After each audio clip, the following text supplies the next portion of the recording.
Hello, this is Ethan with Telltale's Fly Shop, and today we are going to talk about sinking lines.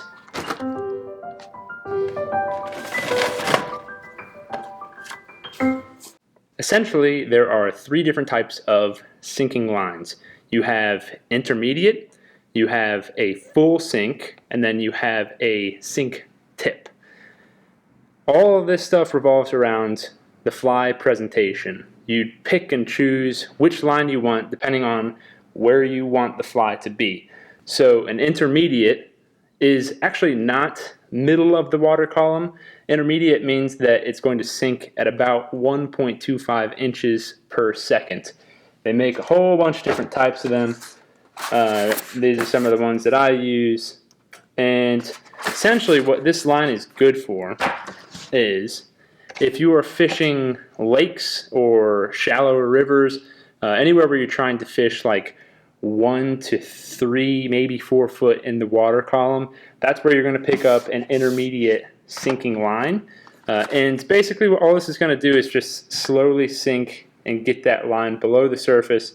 And it's not going to get super deep. This is a pretty popular fly line for people that are doing saltwater stuff as well, like if you're out in the bay, that sort of stuff, because it's not one that's just going to plummet to the bottom real fast. This is a fly line that it sinks very, very casually. So in the summer, when guys do like float trips on the James and they're fishing a weightless minnow, like a Murtich minnow or maybe a deceiver, you can cast out and strip back without the fly line snagging every rock along the bottom, which is what you would get with a full sink line.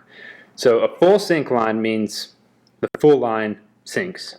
It's pretty basic. There are a whole bunch of different varieties within that. So you can have some that's like a sink 30, a sink 25, a sink I-35, a sink 357. The list goes on and on.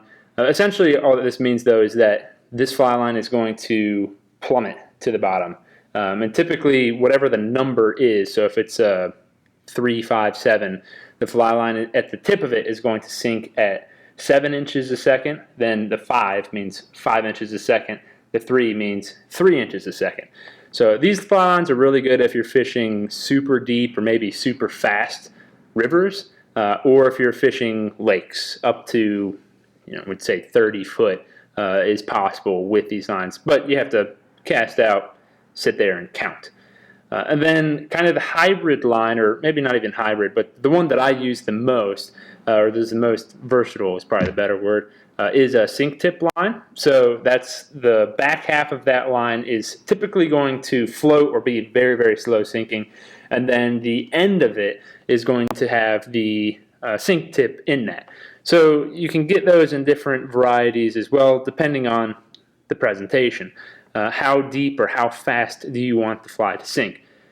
These are one of the most versatile fly lines that are sink tip, I think, because you can be floating the James, you can float the Stanton, the Maury, the Jackson, the Smith, any of our rivers here in Virginia, and you can use this one line.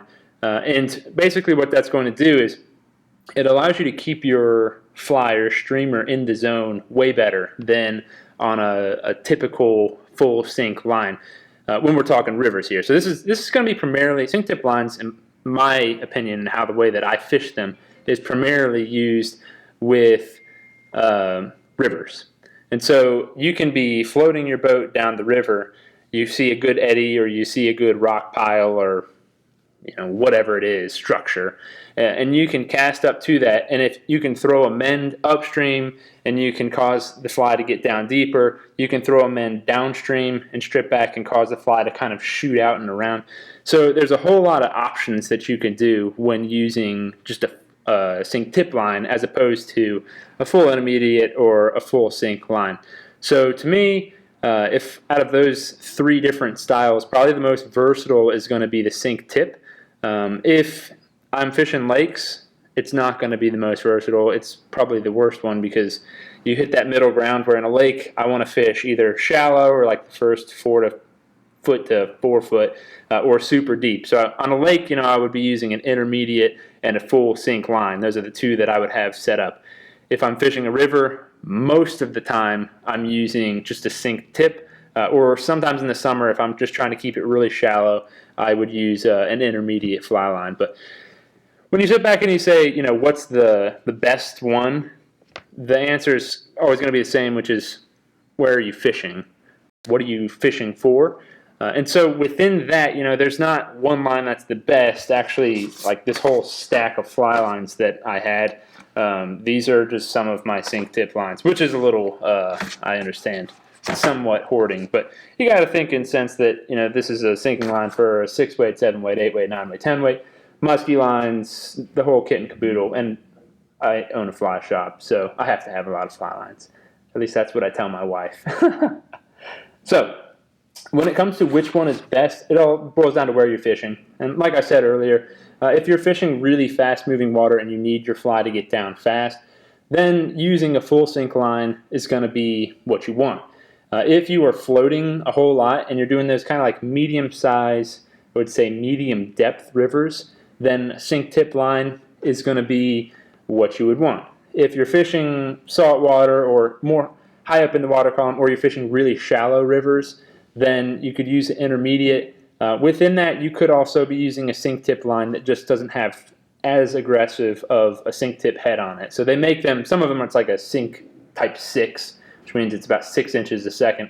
They make some that's like a sink type 2. And so you're only going to be sinking it about 2 inches a second. So you still get the perks of having the sink tip style, but it's not going to sink as fast.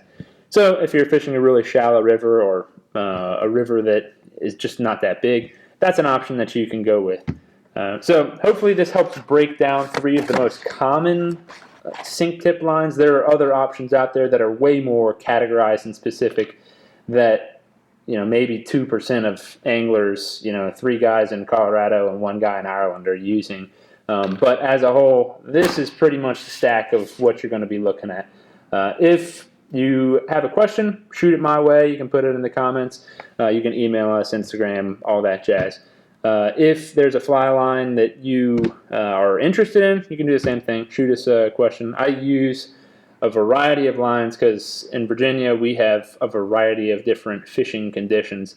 And so I'm pretty well versed, especially in the scientific anglers vein of stuff, because that's what I fish the most. So hope you enjoy this little breakdown. Have a good day.